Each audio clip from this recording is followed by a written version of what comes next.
Let's jump back in now with all the news that's being made today on North Korea. Kim Jong-un vowing to strike the United States after the UN Security Council slapped strict new sanctions on North Korea's exports. Secretary of State Rex Tillerson, as we've been reporting this hour, offering to talk to the regime, but only if it halts its missile testing. Joining me now is Ohio Congressman Mike Turner, a member of the House Armed Services and House Intel Committees. Good to see you, sir. I've been talking about you this hour, that you were coming up.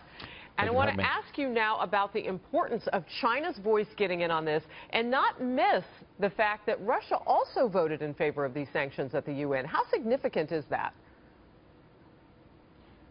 Well, Harris, you are absolutely right. These sanctions are important, obviously, because they will put pressure on the North Korean regime. But more importantly, as you were stating, China and Russia came to the table and actually voted in favor of these sanctions.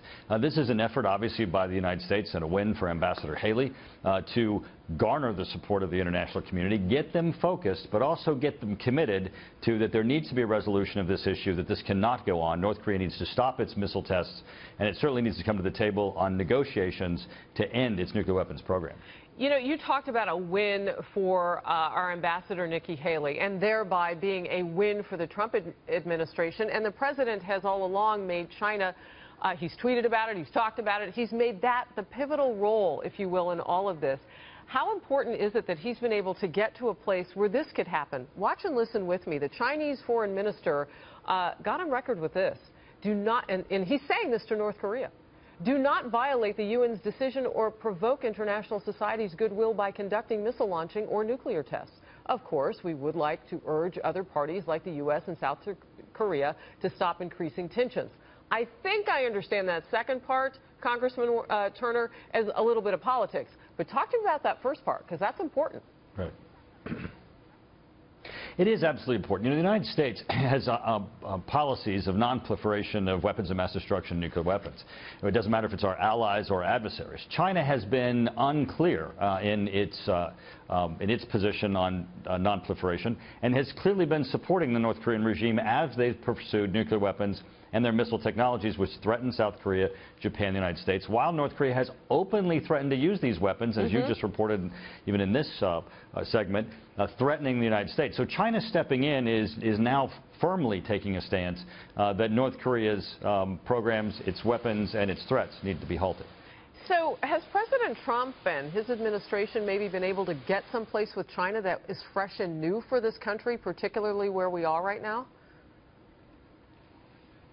Well, Harris, you're absolutely correct, as you said earlier. To get to North Korea, you've got to go through China.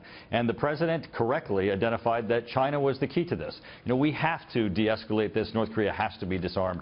We're not going to be able to accomplish it without China. The president has correctly pointed the finger at China and said, this is something you need to step to the table to do. They're obviously feeling that pressure as they're beginning to go on record to oppose North Korea's weapons program, its missile program.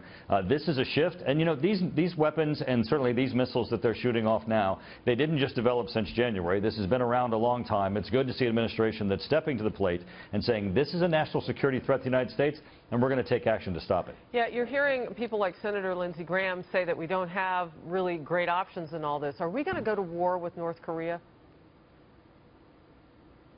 Well, I would, you know, hopefully not. But I think we do have some options that don't always get discussed on the table, one of which is certainly our missile defense program. We've put additional THAAD in South Korea. We have the Aegis ships which have missile defense capabilities. We have ground-based missile defense that we're strengthening. The Congress just approved about another $2.5 billion on missile defense to help us there. We certainly are strengthening our allies. And then I think by putting this additional pressure on China, we can get North Korea to the table.